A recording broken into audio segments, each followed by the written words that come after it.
If you want to look at the history of the Second World War and the Royal Navy's involvement in it, then HMS Belfast is exactly the place to come. We have teamed up with the IWM to trawl through their absolutely incredible film archive to show the history of the Royal Navy throughout the Second World War. Below decks, Jim. Yes, come on, let's go. Go on.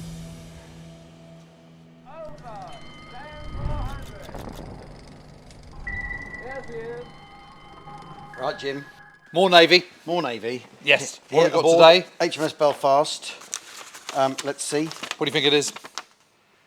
Well, you know what? I think the Royal Navy's finest moment of the Second World War, Dunkirk. It's Dunkirk. Evacuation and Rescue. Yeah. Come on. Op Dynamo.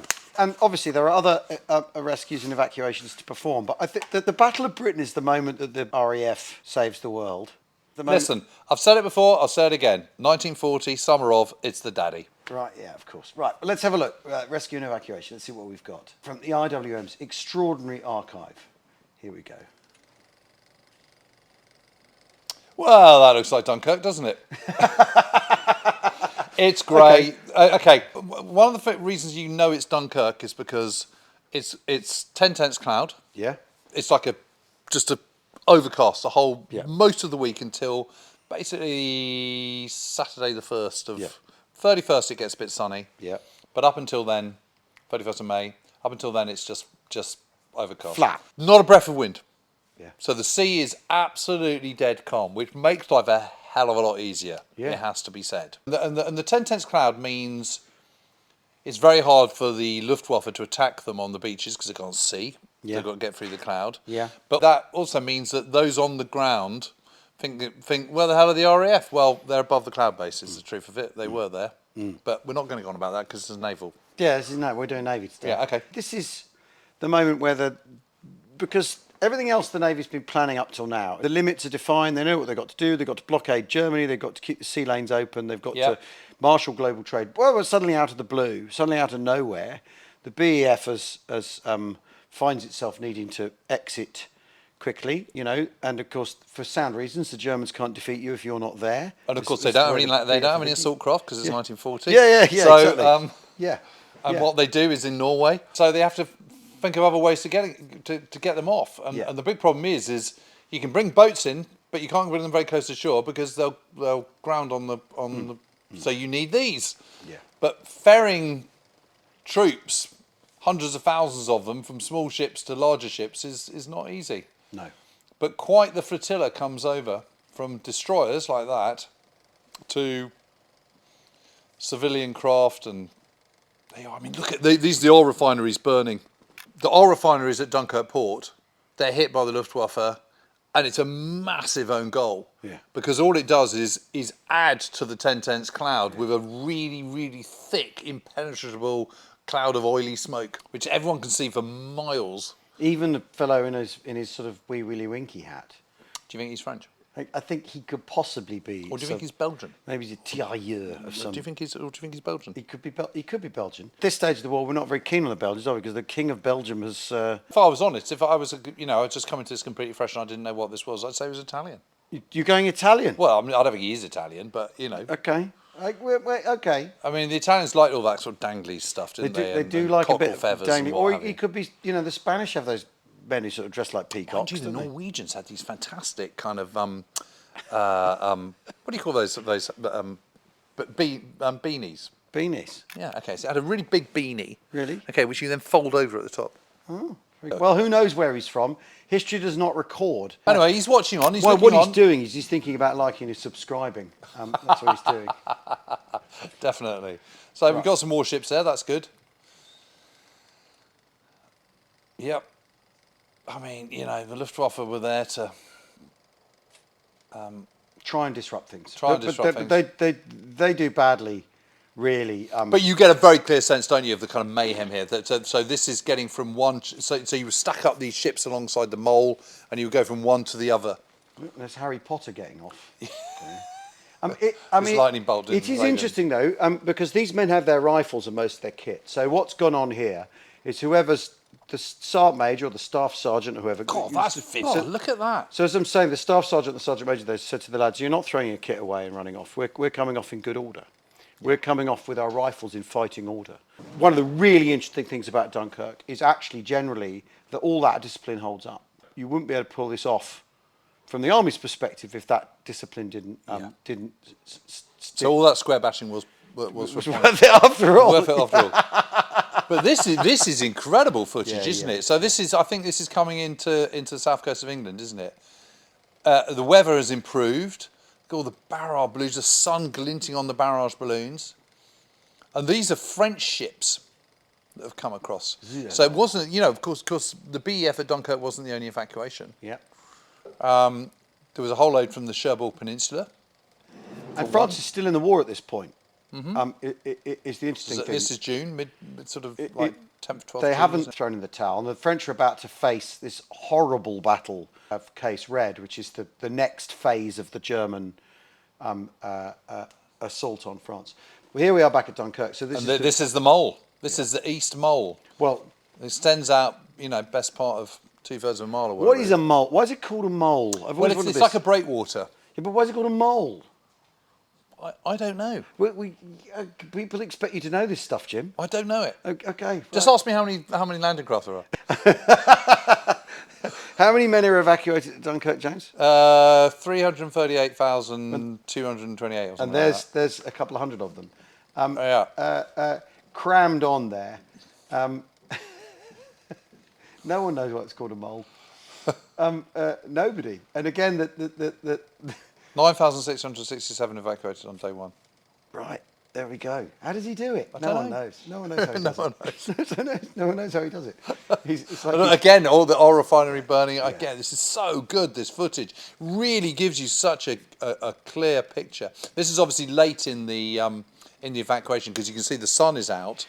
So this must be kind of towards the end of the week. This is 31st of May, 1st of June, something like that, 2nd of June. And we have to say, for anyone with an impression that the Dunkirk evacuation is a little ships venture, it isn't. We are not seeing little ships, right? We saw some sort of tenders at the start, but we are not seeing little ships in this footage. Maybe that's because the Royal Navy has made sure that it filmed itself rather than the people who came over from Margate or whatever. Well, I mean, the point is the vast majority, the reason why every single fit and able person is lifted, every single one is lifted, is because of the East Mole. Yeah. Because that means you can the draw mysteriously named East Mole. The mysteriously named. Because that means you can draw these bigger ships up against it, which no one thought you could, but you can. Yeah. They can take the weight. And the problem with the little ships is the little ships, all they're doing is ferrying people from the beaches to the larger ships, which are waiting offshore. But that's obviously an inherently incredibly inefficient way of doing things. A slower way of doing it. It's doing something, but it's not rescuing the BEF. Okay. We're not here to myth bust, by the way. We're just pointing it out. Just saying, not all little ships. Just saying. It's an improvised effort. It's Bill Tennant, isn't it? As played by... Well, I think it's 235 ships are lost, vessels are lost in the Dunkirk evacuation, of which 11 are from the Royal Navy. Right. So the vast majority are little ships, and the vast majority of those are lost to misadventure. Well, because this is a congested and dangerous... Yeah, and so what's happening is a little ship comes up towards the beach, lots of men run out to it, and it sinks because they overwhelm it. Right. Jim, we're going to get comments below. I mean, for those who've liked and subscribed, I mean, many of you have, but some of you surely writing angry comments under this. It was little ships, you ignorant gits. Right. Everyone knows that little ships evacuated the BEF. Everyone knows that. Out comes one, in goes another. This is absolutely... It's an absolute shuttle, isn't it? And it's relentless, isn't it? Yeah, as is the smoke that's billowing up into the sky. You've got to say, you think if this had failed, 300,000 BEF soldiers in the bag is a hell of a political weapon for the Germans. Should they have pulled that off? Well, which is why on Sunday the 26th of May, the National Day of Prayer, after all, led by His Majesty, everyone's feeling so gloomy because the expectation is that they've got, maybe 24 hours, 36 hours in which to pull this off, and they're thinking, if they get 40,000 back, they're doing well. Yeah, because yes, there's the Navy and the Air Force still, but if 300,000 guys go in the bag, the peace terms with Hitler are going to be or the negotiations that follow with Hitler are basically, do you ever want to see these people again? And you've got a real problem politically as the Churchill government in that situation. You've got a far stickier wicket to bat than the miracle of Dunkirk, and obviously wars are not one with evacuation. Wars are not one with evacuations and all that. But you are in a completely different water politically if this evacuation fails, aren't you? Totally. And you are a totally different outcome to the war as it is at this point. There is absolutely no question that the closest Britain gets to losing the war is Monday the 27th of May. Yeah. Which is when there's this terrible split in the cabinet, the war cabinet of 5 men, where Halifax, who is the most respected politician in the country, sort of byword for sound judgments and good sense, is suggesting that they open peace feelers via the Italians. Churchill, who doesn't have that reputation and is very new to being Prime Minister, he's only been in the job 17 days, is saying you can't do that because the moment you open the door ajar, it slams wide open and you're down a slippery slope from which you can't come back. And in the meantime, the Navy's pulling out all the stops. With their 9,667 men coming off, which is a good start, but it's not very many out of 338,000. Okay. Jim and I decided to take a break from our screen, venture below decks, and have a look at one of Belfast's fantastic exhibits. Well, here's a sick bay. Well, it's sort of homely, isn't it? Yeah, it's better than a lot of places in the ship, to be fair. Yeah. But you wouldn't want to wind up in here, really. And on D-Day, it's full of casualties from the beaches. From the beaches. Do you know where the Canadians are and gold? Yeah. And you could think of the smell of fag smoke, because that's how you keep people cheerful, isn't it? Stick a fag in their lips. Yeah. And then smiling till the end. Oh God.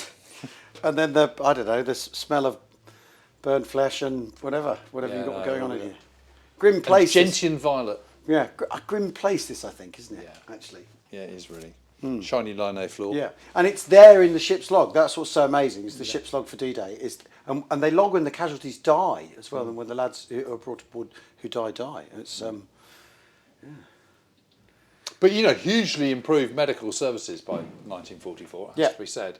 And actually, you look at it, and okay, these beds, but just back there, they've got the operating table and so on. I mean, it's quite sophisticated, really. Well, and it beats being in a regimental aid post. Yes, under a tree, by a hedge? Yeah, exactly. With a bit of canvas over you. In a shed, maybe, if you're lucky. It's not quite the same, is it? Yeah. It's kind of sobering, though, isn't it? Yep. No blue, because they won't want to be asleep. Well, no, this radio might keep you awake, though. But your head to that end, isn't it? That's it. Just close your eyes and go to sleep. There's no blue here. Nice bath.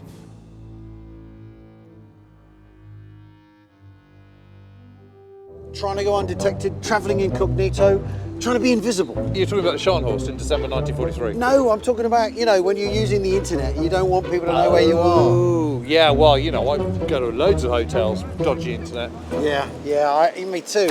Oh, why is it always like this? Every time I go abroad, I get blocked, don't I? Of course I do. All I want to do is watch James Holland's forgotten German mega comedies. What you need is a VPN, Jim. And you know what? We've got an amazing World War II headquarters offer on NordVPN. Fast, secure, no nonsense. Home, abroad, wherever you've ended up, everything just works. And while you're getting on with things, Threat Protection Pro is working away in the background, blocking phishing, scams, malware, and stopping anyone suspicious at the gate. To get your discount off NordVPN, what you do is go to nordvpn.com/ww2hq, and our link will also give you 4 months on the 2-year plan. Extra 4 months, how about that? And there's no risk at all with Nord's 30-day money-back guarantee. The link is in the description box down there. Anyway, tell us more about Scharnhorst, come on. Yeah, okay, so it's December 1943, and... Back to watching the war.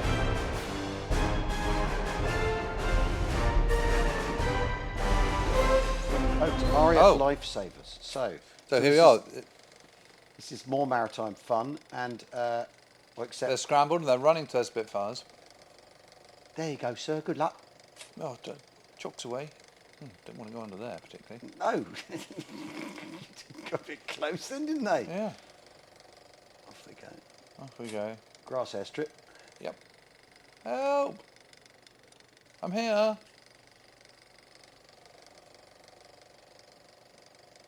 Look at that. It's on the money, isn't it? Yeah. Suspicion this isn't... You're not suggesting it's staged, are you? I'm not suggesting it's staged. I'm saying it definitely is. He's even fired a flare, Fired a conveniently. flare. He's done that. So that's all right. So now the... What's it called again? It's a Shagbat. The walrus. Shagbat. The walrus has arrived. Just look at that aircraft. It is amazing, but it doesn't look quite as Yeah, watch out for that propeller, boys. polished Ooh. as the one in the RAF museum. No.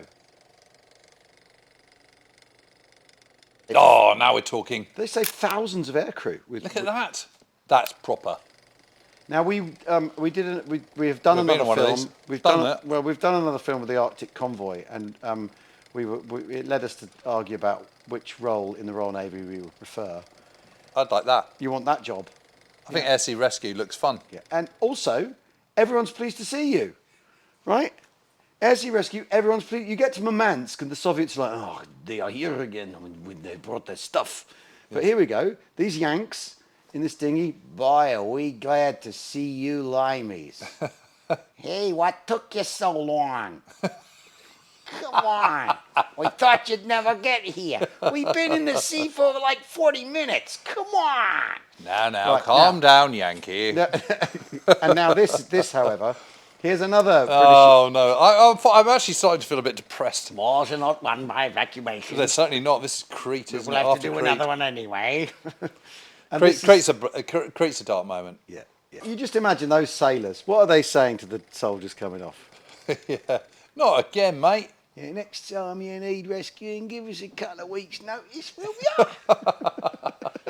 It's all that banter, isn't it? Yeah, you know? yeah. There's lots of that banter. You owe me a pint. Here, give us a fag. That's the least you can do. Yeah. And then this is who you, Perkins, G. Thank you. Carry on, Perkins. Would you like a mug of tea?